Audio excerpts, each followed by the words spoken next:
কিনা? আপনার আমার বক্তব্যগুলো সারা বিশ্বে রেকর্ড ছড়ানো আছে, সব বক্তব্যগুলো শুনুন।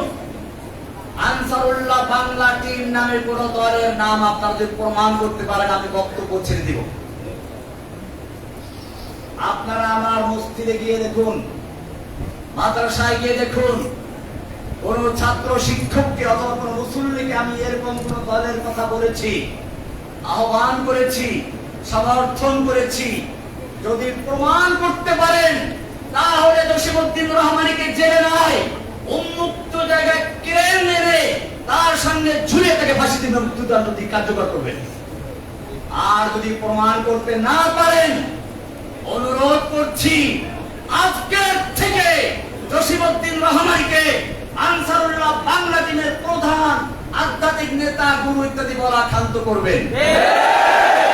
আর যদি ক্ষান্ত না করেন তাহলে বাংলার জনগণ আপনাদেরকে উচিত শিক্ষা দিয়ে যাবে।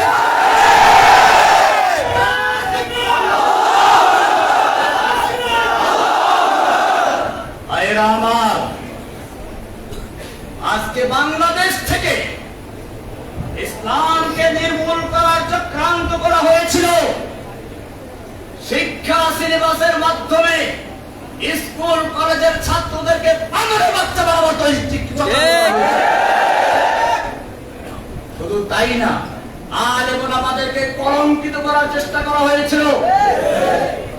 শাইখুল হাদিস ইবনে শাইখুল হাদিস আল্লামা মামুনুল হক ছাত্র জীবন থেকে আমার বন্ধু মানুষ, তাকে নিয়ে কি নাটক করেছিল আপনারা জানেন।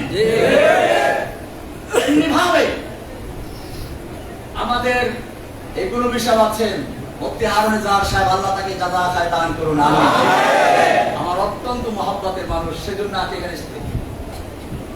ভাইরা আমার, যে কথা বলছিলাম, এই যে ইসলাম ধ্বংসের চক্রান্ত হেফাজতুল উলামায়ে কিরামদের বিরুদ্ধে দুর্নীতি দমন লাগিয়ে দিয়েছে। আমি জেলখানায় বসে অনেকের থেকে শুনেছি, তখন যারা জেলে ছিল, আমার তো কোনো অ্যাকাউন্টই নেই, তো দুর্নীতি দমন তালাশ করবে কি করে? মুরব্বি সাহেবও তাই এরকম করছিলেন, কারো অ্যাকাউন্ট নেই। এদের নামে দুর্নীতি দমন কমিশন তল্লাশি করা শুরু করে দিয়েছে। এগুলো দুর্নীতি দমন কমিশন নয়, ইসলাম দমন কমিশন তৈরি করে বাংলাদেশের উলামায়ে কেরামদেরকে কলঙ্কিত করার চক্রান্ত করা হয়েছে। কিন্তু আল্লাহ তো দেখেন, ওরা যত রকমের চক্রান্ত শুরু করেছিল, আল্লাহ তাআলা তাদের সকল চক্রান্তের জালগুলোকে মাকড়সার জালের মতো ছিন্ন ভিন্ন করে দিয়ে উলামায়ে কেরামদেরকে আবার ময়দানে আসার তৌফিক দান করেছে।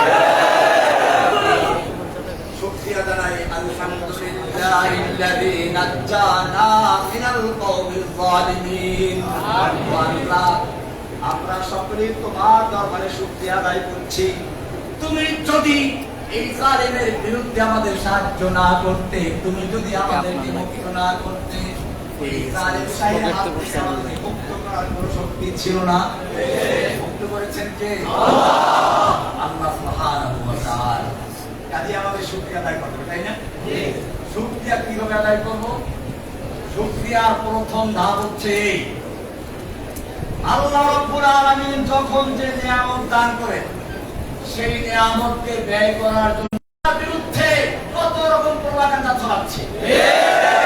আমি নাকি হিন্দুদেরকে বাঁচতে বলেছি, আমি তেরোনে মুক্তি পেয়ে বলেছিলাম। আমার বড় বোনের জানাজার জন্য আমাকে 3 ঘন্টার জন্য মুক্ত করা হয়েছিল। হেলিকপ্টার থেকে বরগুনা গিয়ে জানাজা অংশগ্রহণ করেছি। মনে রাখবেন, আমাকে যারা জঙ্গিবাদী বলে, তারা মূলত আমাকে নয়, কোরআনকে, হাদিসকে এবং স্বয়ং আল্লাহর রাসূলকে জঙ্গিবাদী বলছে। কিন্তু সেটা প্রকাশ করতে পারে না বলে এই কথা বলছে। আমার অপরাধ কি ছিল? ভালো করে শুনুন। যখন এই দেশের একদল নাস্তিক মুরতাদ বিদেশ যাওয়ার জন্য কোনো ভিসা